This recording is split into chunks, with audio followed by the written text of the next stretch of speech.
Histoire des jours na Dekina TV, la championne, Bayaya Poto mite mamabe. Bayaya Poto baza ba demi-sorcier. To tout na ka conseil te soro lingo bala mwasi tout na o pire sera mwasi na ngai. Ko tout na te po ako kose la mwasi na o makambo, ako kose la pire petit na makambo après ako sala nini ako peso passe ya mwana na ye. Suivez l'histoire des jours bandeko boza la décité. Tokutani juste après la pub. Suivez. Bonjour, c'est Babi. Bonjour, Maman Rose. Ah, vous êtes satisfaite? Je suis très contente. Je suis venue, mais comme je n'avais pas encore reçu ma robe, j'étais un peu entre les deux. Maintenant, regardez vous-même, il n'y a rien à dire. C'est tellement bien fait. Et je vous conseille vivement de venir chez Maman Rose Couture. Vous ne serez jamais déçus. Regardez vous-même le travail, la finition, la fente. Rien à dire, les hauts. Et vous pourriez trouver aussi des accessoires qui pourront aller avec la robe, la lingerie, les chaussures, tout ce que vous pourriez avoir besoin. Venez nombreux. Voilà. Dikina love, dikina bolingo, dikina rencontre, dikina mapendo, ezali branche moko kati na Dikina TV, o ezokutanisa bato, mobali, mwasi, partout na 5 continents, oza na posa ya mobali, oza na posa ya mwasi, benga la championnat, oyo bana kotuna qu'est-ce qu'il faut pour na kozala membre ya ba célibataire ya Dikina love ou dikina rencontre, vraiment de ko benga. So lingo za l'anonyme, on peut bien anonyme, to ko lexa makambo nyonso na anonymité parce qu'il y a des gens ou ako ceux qui étaient la championne ngana otinda photo te mais critères ya mobali na lingi ya ngoyo. Na lingi mwasi pas lobi la championne ngana otinda photo te mais critères ya mwasi na lingi ya ngoyo. Na kokoma makambo yo koyebisa ngai ale tango moto azali kosala nini nazo correspondre na critère na yo nde na kosala nini na pesi kaka mobali numéro na ya téléphone nde bosala nini bosolola soki yo kuno bike to passer appel vidéo bente to passer appel normal wane communique na bino yo po lingi o mona nanu photo avo benga eza problème te donc benga pona kosala nini komisa e kozala vraiment malam parce que on ne sait jamais si ka chance ko sourire. C'était la vôtre, la championne, la femme a pris ses casquettes depuis la Suède. Bye bye.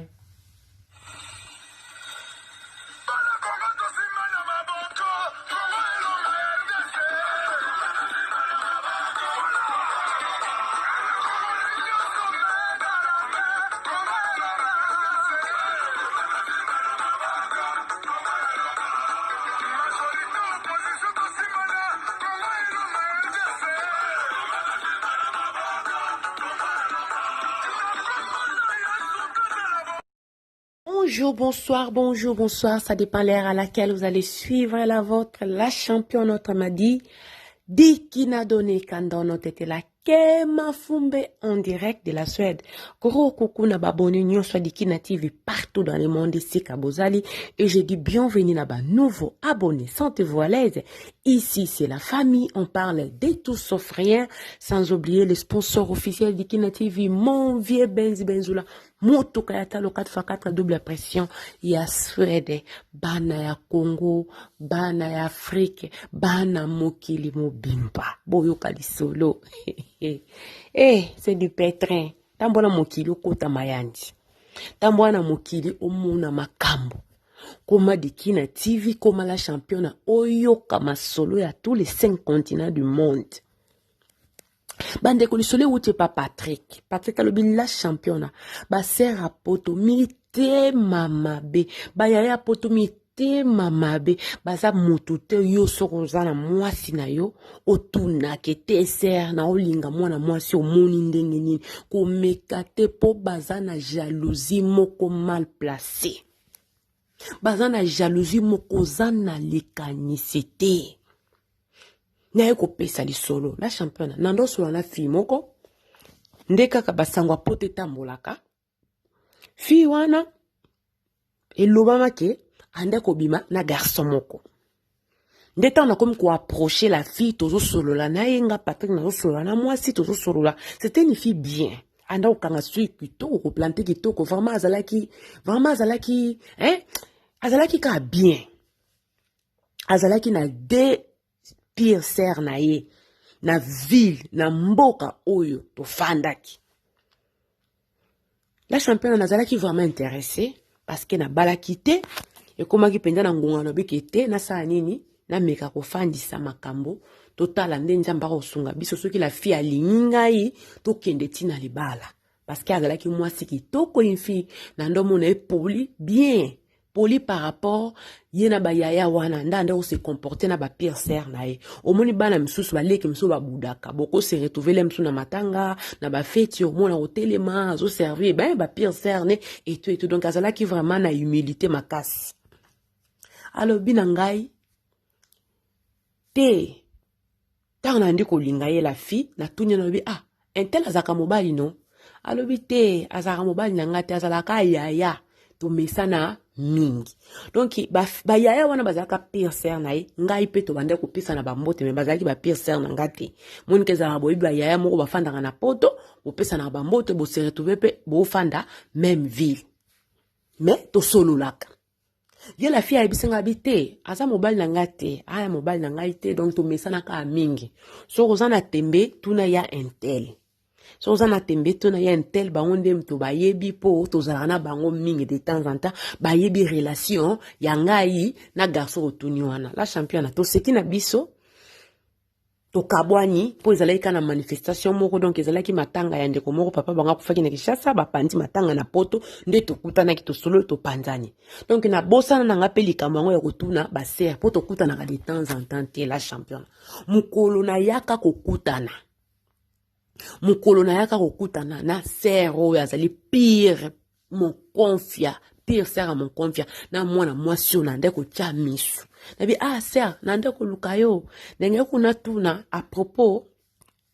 na ndo tuna nyana tuna propos ya bibish na yeba ndenge nini po toyoka kai paraître que abimaka na garçon wana menga na sola kina ye bibish ayebisenga kete abimaka na garçon wana te mais bato balobaka bon ba misana donc aza pinde lokwa ya na ye mais yo mo webika bata poto se ba moni mutu na mutu okomi mwasi na ya bia petit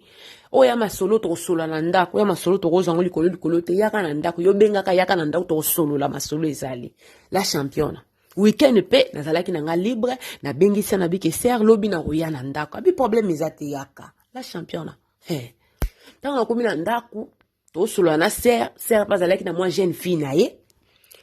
ba age ka propre na ba bibisha komi koleka leka wana ndazo servir azo pesa biloko kolia et tout donc inde mutabenga biso na table ote ozotuna nde pona bibish ah bibish aza pire petit na ngai donc elie donc na yebi ba secret ne nyonso yo pe oza leki na ngai donc ngai na oyebi soki mwana mwasi wana te pona obombelo te pona obombela ote donc vraiment bibish yo okoko te azwaka mibali ya ba age na ote donc yo penzi okoka te donc ya mwana ngeka na yebi soki fo ya na ndako makambo na basolaka likolo te la championne esala yenga pasi parce que bibish elle a confiance na yaya wana oza na likanisité donc yende penga leki ya sungaka ye na bana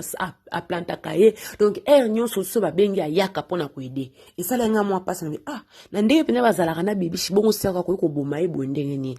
la championne mo yebika biloko oye lobisaka tofandi pe na mesa tozolia nde sera okotela ngunda la championne azobisanga ah ye pe awutine kokoma kala te ba 5 ans soki 6 ans bana na biso bazana bango awa boyo zokende ka okende kotala moto awuti Kishasa obite bana Kishasa soka na 20 ans na makanisa bana 40 ans moi fille na ngai mwana ngai yazana awa ekopesa bien la championne tala kata mama déjà ebisi obongo cela veut dire apesi au février na koma ekobima na mwana ya pire sœur ya bibish ayebite moyen pe na loba ezati poto lingana pe na bibish te mais nazaleka na ba sentiment na ye to koma kobima na mwana la championne na koma koya peti na ndaku donc il na bali ete lo monte ni te mais soki na ye penza ba koyambanga lokola mobali po ye sœur wana zalai na mobali na ndaku te malgré nazo bima na mwana ya sœur wana mais motema nangi zaleka pa bibish parce que j'avais vraiment des sentiments envers elle nabikete lokola lobaki baza mibale na sala nini na kende na kotuna mususu wana la championne na kei kotuna pire mususu lisusu sœur ya ye bibish pire sœur na ye ote likambo nde ezali awa yaya bibisha ayebisaki ngai ke bino boza bayaya na ye bino nde boyebi masolo nyonso soki aza na mibali obe aza na mibali te natunaki kutu sere mosusu wana sere wana ayebisaki ngai ke non sava yango na bino yeso kotala po talaka babalaka mwasi bibalela te la championna deuxième sere pire sere ya mibale ya boma bibishi ayebisanga ote omoni koyebisa sere mosusu wana te pire sere ya liboso wana te po yende kutu nde mutu atindaka bibishi na mabe yende mutu akabelaki mibali yende sere wana azalaki na leki na ye ya mwasi na ndako na bana mibale ya basi na mibale ya mibali donc azalaki na bana 5 leki na ye adeklara lokola mwana awa kwa donc bana 5 la championne ye pasali na tandeli ngai nini oyo plateau kete basi bazali asoza na besoin kobala awa basi sérieux bazali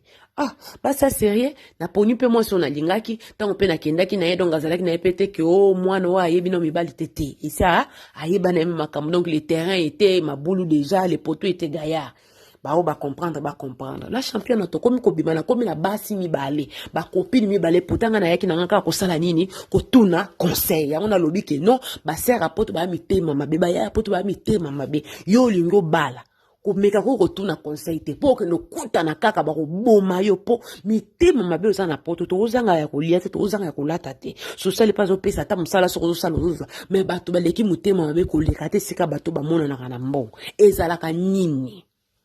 Patrick Atuni ezalaka nini la championne la bimi na bango mibale donc ba fille moko pe moins sérieuse parce que donc ka ndenge bolingo nge bandaki neti lisano beaucoup mpe ko lia mwamba awa ba maman bango ba yebiki donc ozo bimana bana na bango soki ngai na sali bongo kombele bimbali ba yape ba leka wana nde komé ko sala ki na komi na nga ko faine po ezalaki na bolingo te ki na zaina mutema te ngana lingaki nde bibishi na iko se renseigner pour bibishi la championne na comme quoi bisa bibishi na bi yo faut meka quand même ko se calmer na ba pire sœur na wana te poto yo poto ezana makambo na ngwebele talaka na yakawa et pas moi ça noko na ngai noko ndi mutasalaka nga faveur wana kokuma la poto to mama kufaki vraiment c'était pas facile donc ba ya wana ndi ba yambanga penza moi ça noko asala ki pa ko sala mais na ko condamner te pour grâce na baunga na za awa donc ezali penje sika ona na ko kende kolela de temps en temps bande ko consoler nga baza penja ba ya penza donc zo mona mwana zo loba kama lampo na ba yaya mais ba yaya ba obumaye la championne ba grande sœur a poto mitema mabe balingaka bato bazwa te babonga te et pourtant bango pe bafanda na mabala soki bango moko baboya na kai soki babengana na mibali nzambe kanda yipi en tant que mutu na ke penza na ko yebisa ye bibish omoni ngande za na lingi yo en tant que mwasi na ngai tala likambo izabo na kendaka kusolola na banani na ba grande sœur na yo oyo recommandaki ngai pona kotuna likamba mwana mobali oyo bozaka souvent obakezaka ka famille loko ezate tala boy na koma ko bimana mwana na ye intel na kwa mpe ko bimana mwana pire sœur wana intel la championne bibisha ndimate nazala ko obligé ko laxer ba vidéo nazala ko obligé ko laxer ba conversation nazala ko obligé ko yoxer ba audio wana na resto la championne tango na bandi ko talise ba biloko wana la championne bibisha sala nini alia lisusu te si ba serva ki biso bozo solo la tito komi wana donc kaka ndenga kitisa banini oyo banini akitisa nini cuillère ndenge kaka tikala koyoka ngai na ndenga mona ba preuve wana ke nanda ko bimana bana ya pire sœur na ye elekela epa yokata lisolo te nde bibisha zo sanga bi bango ba oyebisanga ke yo ozalaka mobulu obotaka na basi ozana basi ya mindele mibale obota na bango bana etu na sala ke bana yo siko yo zoloba ke bango ba yebisa ke boy la championne on a fini par comprendre ke ba yaya poto mitema mabe yango na ye kopesa témoignage na ngai na ye kopesa na isana lobi omo ndenge za ngana bima déjà na bana na ye Nabima na mwana intel, nabima na mwana intel. Yo sala nini, yo se méfie. Banda komi benda malembe, ngai na o compte na yo. Parce que ceux qui bolingo telem suka ande to kendaki na bana, na kendaki na bana bango, na ingena pona moko. Menga mo na mituni. Na zui basi na facilité boy, bakaboli, bakabeli ngango bango lokwa bilamba. Donc cela veut dire mibali boni bali kaka. Po ba ser wana ba ser ko ba bouja. Ba ser ya banani ya ba relation belé. Donc na moni ki na lobi kuna pe na ligne na ngate yango na songelio, donc il faut ça la keba na eko kabolo na ba ser na yo te, mais oza mwasi soki déjà muto alinga bala yo, muto alingi ya ko luba mabe na tel point na te ka kinsa mobile, donc il faut ça l'attention. Donc la championne yango na eko loba kete ba ya poto mitema mabe ngana bibish lelo tozoloba twana mwana biso moko batikala na soni bakokata ko ya feti te ekomaka ba dispute nani oyo pardon bibisha sali nini abotoli nani la fille mobile et pourtant maman bango ta sali de sorte que ebimate na bato ba yeba te ke na bima na mwana ne ba ko yebango po ba sala ki ngo tout un problème ba bengi mwana mabe abeti mosindo abande ko ya c'est vrai bibishi ando ya tina ndako na bango, mais na linga kande bibishi mutaliboso la championne, na linga kande bibishi mutaliboso, mais lelo bato ba yebliso loto moni sa na masolo mususu ko lobelango mokilité oko lobela mokilité kezala ki boba o batikala kana position na kete bibishi mwana mabe isika bande ko kende ba yamba yo ba lesa yo ba kipa yo ndoke ko botola mobali ya mwana nzoka izala ki ndenge wana te. Ce n'était pas le cas. Yango na beba yaya poto mitema mabe. Biso bajen to sala attention. Soko lingi mobalo lingi moi si c'est bien koyoka. Mais bon observer de please. Parce que na poto a mitema mabe comme gratuit. Surtout les kambali bala ba maman. To mona ka netikete. Soki mutabali ya kokufa lisote. To mona ka netikete. Soki keyewan akende na ba million. Mutema mabe ozo mona ka kite. E bongate sala te. Pate kalobi la champion na beta sete. Beta sete ngana okende na ndaku na bango bakabeli ngai bana na bango abasi me bazo yebisa bibishke ngana amwe sérieux ba yebisa bibishke na bota na mineli bazo yebisa bibish du n'importe quoi sangai soki ngana zalaki mabe ndenge ni bako permettre ngai na bima na bana na bango la championne na koma ko yana ndaku la fille a kolamba servir ngai pe na kolala pe tina chambre bano ya mikie bake na chambre maman bango ngai na mwasi na chambre na ndako ya mama sana pesa ta mayo ya pamba ta opira pamba agua ata gelado c'est du pétrin. Quand je vous dis que le terrain m'a boule l'arbitre que le supporter méchant na makambo aboye, c'est vraiment du pétrin, plus que même du pétrin. Tala motema mabe yo lingi mwana na pambola mananzela ya buzoba bano ya mikie okoti na bango bolala na chambre na yo tikili mwana mwasi mbetu na ye na mobali oyo kutu na yebite, mais après ozo ke yebisa leki mususu ke mobali na za moins sérieux, donc aza moins sérieux pour na ye, mais pour na mwana na za mobali malamu yango to sala attention boke baka pe na ko yokaka na sala ki live je crois avant-hier banda ko tanga passé banda ko tanga futur pardon nde ozwani na mwasi na yo na mobali na yo banda wana koluka koyoka mingi te ba pilipili na ba mungu isanga kate mutu makamba koloba cela ne veut pas dire que za ya solo okedo ko esika mususu ya malamba ko yebiso vérité kete mwana wana za mwana malamu, c'est une fille qui se respecte, c'est une fille polie et tout bazaka so mingi te surtout so ya za na bana basi so ka za na bana basi akomona ka yanga kutu bazo tula babali te bongo na kendo lobele mabe, donc a koti si passe mba mona bana na ye yango faut to la prudent to yoka mingi te to yoka vraiment mingi te yango na ye ko sani ko partager na biso masolo biso ba jeune to yoba na ko yeba ko kenda ka ngulu te ko yoka ngulu te, c'est un peu ça to la prudent muto yo lingi. C'est vrai, mon nous ça na passé na mais banda ko talela ye dès le jour beaucoup tana ki titi parce que mutaza ka muto nza menda lo baka malamu pona bato nza menda ko mona moyibi mazolo bakete l'homme qui c'est l'homme en cœur ako mona ndumba malobi l'homme c'est l'homme en cœur mais mototé donc ya mwana faut tokeba bandeko Faut faire trop attention mokili komi mabe. Lobi Patrick lobi sika bato ozanga biloko olia kutu motema malamu ezali. Mais awa sika nyonso ezali mais motema mabe moko je n'arrive pas à comprendre. Donc ndeko na ngai eza mokili. La vie c'est comme ça. Moto nyonso to alingaka lipamboli ya moninga. Yo yoki aimer partager kozanga ko s'abonner te. Tokutani mbala sima. Bye bye. Comme d'habitude, DJ TG habillé par Rose. Regardez la classe. Ça, c'est inédit. Ça, c'est une commande exprès pour moi. Donc, DJ TG, encore une place. Donc, vous savez, ça se passe chez Rose, 06 44 74 35 47. Et là, vous allez avoir du bon, de la qualité. Et là, en l'occurrence, Tissu Dior, DJ TG, n'hésitez pas à venir. Vous allez voir la grande classe. La grande classe. La grande classe.